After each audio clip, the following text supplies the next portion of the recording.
Dreams of perfection dance around in my mind.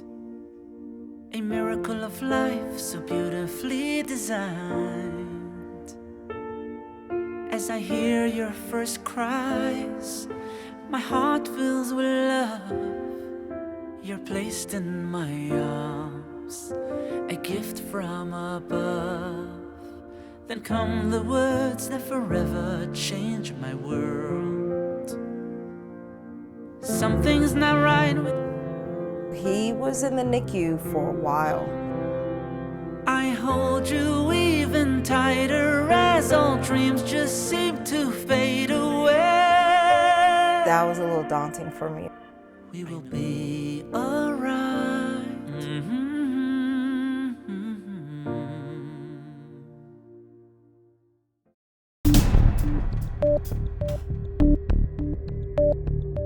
He was in distress, trying to adjust how life just kept moving, and I was in standstill.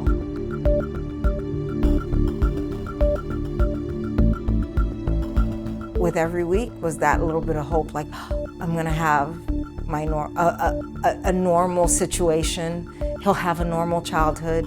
He'll be able to grow and go to school, and so that I was looking forward to.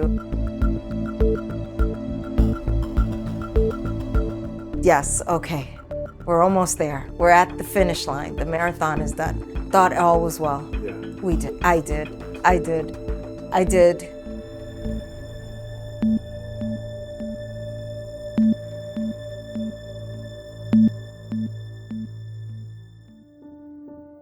He was just having these endless fevers. And then all of a sudden he had this walnut size mass. I took him to the ER. I just have a very bad feeling. And he was in stage 3.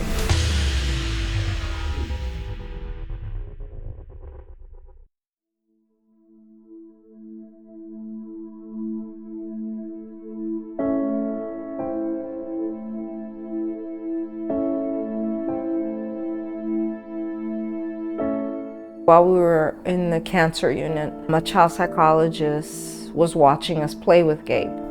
And she started asking us questions like, has Gabriel ever said mom? And it occurred to me that he never said mom. Mom, how do you know what he needs? And I'm like, I just do.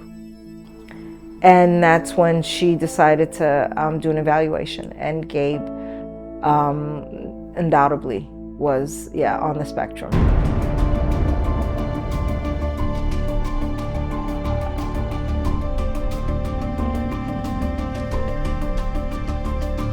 He got his transplant.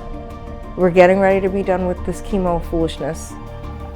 And now we have autism.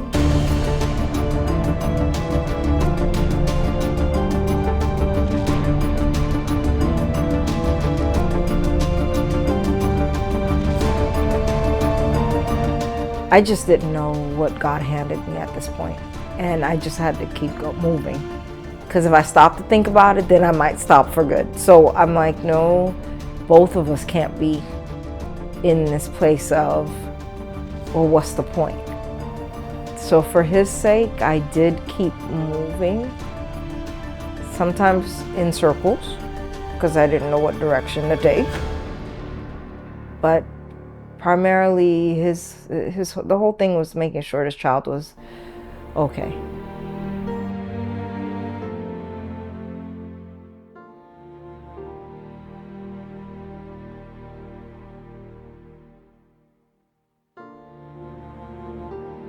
The scar has healed, but my whole face for a matter of 8 months was scratches.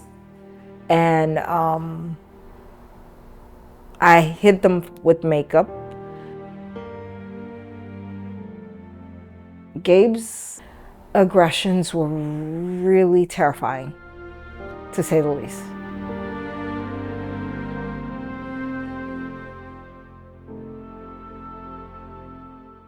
And the whole time, you're dealing with this and you're looking at this child's face and you're like, man, this is my child. And how do you help them? You're broken down and tired of living life on a merry-go-round, and you can't find the fighter, but I see it in you, so we're gonna walk it out. I saw a report of a parent that had harmed their child. I guess that mother was just overwhelmed. The death of Alejandro Ripley was shocking and heartbreaking, but there are resources like the Jeffco Children's Ability Center right here in Sunrise, letting families of special needs kids know they are not alone. And that was the first time I heard of them. I just kind of looked at it like a divine intervention. Like, what makes me so different from that parent? Maybe if she had found a Jeffco, maybe she wouldn't have harmed her child. And I'll rise up, I'll rise like the day, and I'll rise up, rise unafraid, I'll rise up, and I'll do it 1,000 times again for you.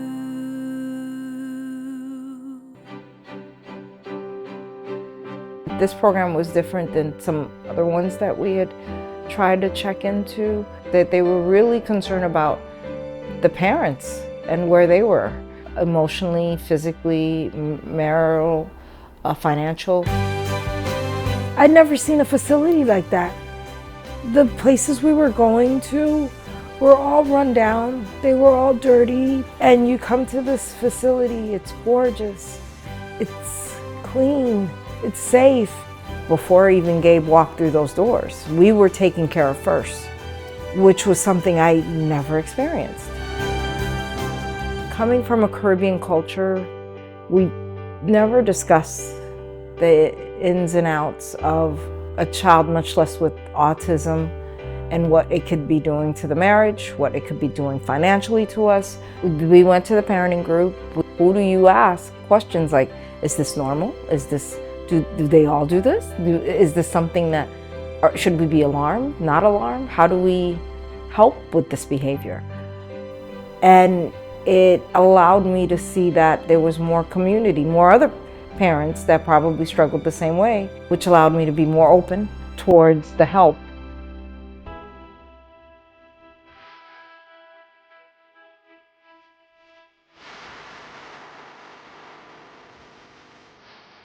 Oh, camp. Oh, we love camp. He enjoys the games, the painting, the horses, the environment altogether just was different. This year when he went back to school, the staff at school was like, what is this change in this young man? He was more receptive. He moved a little quicker. He had a nice break. It didn't feel like school for him, and it allowed him to be prepared for school.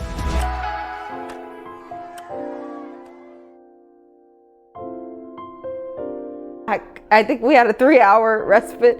We were back like an hour and a half. They're like, no, he's fine. We're like, what? Fine? My child is fine? They're like, so it was very, needless to say, a happy surprise. Gabe was getting his help. Gabe had Jeffco. Gabe had his therapies in place. And then one morning, Franz wakes up and struggles to get out of bed. And I'm like, what is wrong with me? I can't walk from here to the bathroom. And all along the way, he's telling me, while I'm getting ready to pick up my things to go to work, I don't feel well. And she called 911. All of this is happening while Gabe is watching. So he's seeing me frantic. I'm trying to keep Franz calm, and they take Franz out in a stretcher. Gabe is having a full-blown tantrum. He puts a couple of holes in my walls. I couldn't go with Franz. and someone needed to care for Gabe. At that point, I was, besides fear of losing Franz, then the other part of it was the fear of losing my partner in helping Gabe. He had a full-blown stroke.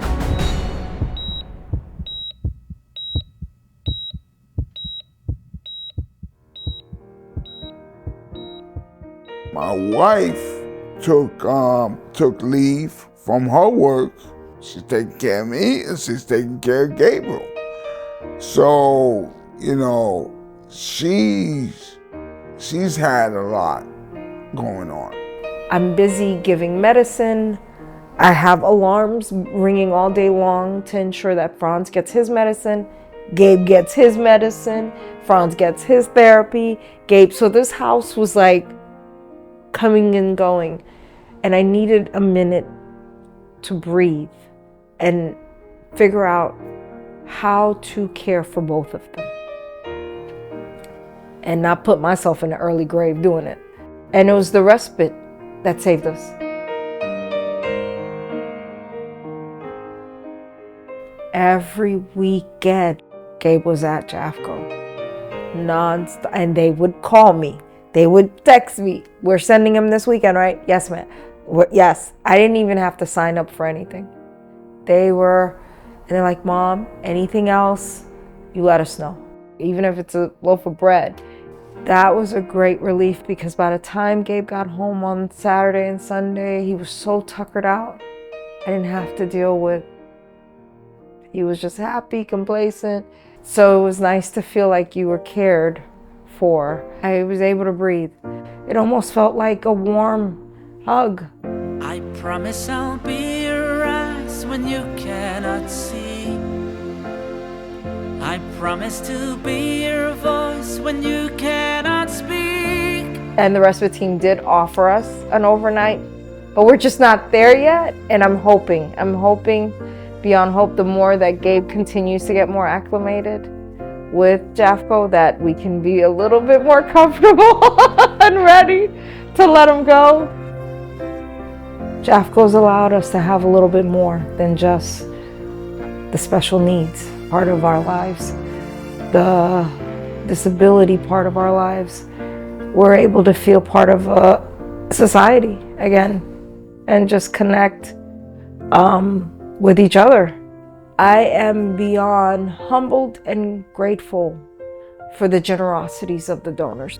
I promise to be your heart when the pain gets too great. And I thank God for individuals that have the means to help. If you support Jafco, you are supporting not just a facility, but lives of so many people. We will be alright, I tell you with a soft kiss. The donors have provided hope. This definitely is a big light in the darkest places sometimes that we don't want to live in or be in, but we have no choice but to stay in. So I'm grateful, oh so grateful. And without them, I know an organization like Jafco would not exist. I promise I'll be your eyes when you cannot see. I promise to be your heart when the pain gets too great. I promise I'll be there through the triumphs and through the tears, to be the spark in the dark. I promise, I promise, I promise.